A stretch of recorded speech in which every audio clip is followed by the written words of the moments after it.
গণতন্ত্র রক্ষা করতে চাই, ভারতের সংবিধান রক্ষা করতে চাই, যুবকরা কাজ পেতে চায়, শ্রমিকরা কাজ পেতে চায়, যার জন্য মহিলা মা বোনদের ইজ্জত লুণ্ঠন হচ্ছে। এটাকে রক্ষা করবার জন্য আমাদের পক্ষে মানুষ আছে, আমরা জিত। বাস এরপরে বাকিটা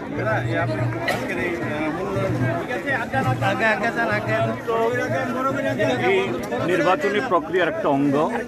তার চেয়ে বড় কথা হলো যে আমাদের এই মনোনয়ন দাখিলে মানুষের অংশগ্রহণ স্বতঃস্ফূর্ত। গত 28 তারিখ আমরা দেখেছি হয়তো বা লোক প্রচুর, কিন্তু সেখানে কোনো প্রাণ ছিল না, কোনো শৃঙ্খলা ছিল না, কোনো উচ্ছ্বাস ছিল না। এটা মানুষের মনকে উজাড় করে দিয়ে আজকে সারা দেশের মানুষের সামনে যে ডাক এসছে, দেশের সংবিধান, গণতন্ত্র, ধর্মনিরপেক্ষ কাঠামোকে রক্ষা করার জন্য।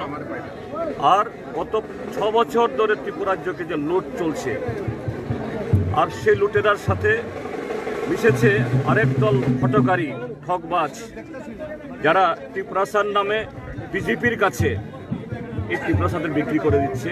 সেই অপমান থেকে, সেই যে ক্ষোভ থেকে এই রাজ্যকে বাঁচানোর জন্য আজকে সারা ত্রিপুরাজ্যের মধ্যে যে উচ্ছ্বাস, তারই কিছু প্রতিফলন আজকে এখানে। শ্রীলক্ষ্মী গ্রুপ অফ ইনস্টিটিউশনসের পক্ষ থেকে মাধ্যমিক ও উচ্চ মাধ্যমিক পরীক্ষার্থীদের জানাই অনেক শুভেচ্ছা ও অভিনন্দন। জীবন গড়ার পথে এই পরীক্ষা হয়ে উঠুক অন্যতম নির্ণায়ক ও ইতিবাচক একটি প্রক্রিয়া। শুভেচ্ছান্তে শ্রীলক্ষ্মী গ্রুপ অফ ইনস্টিটিউশনস, যোগাযোগ 9066776746।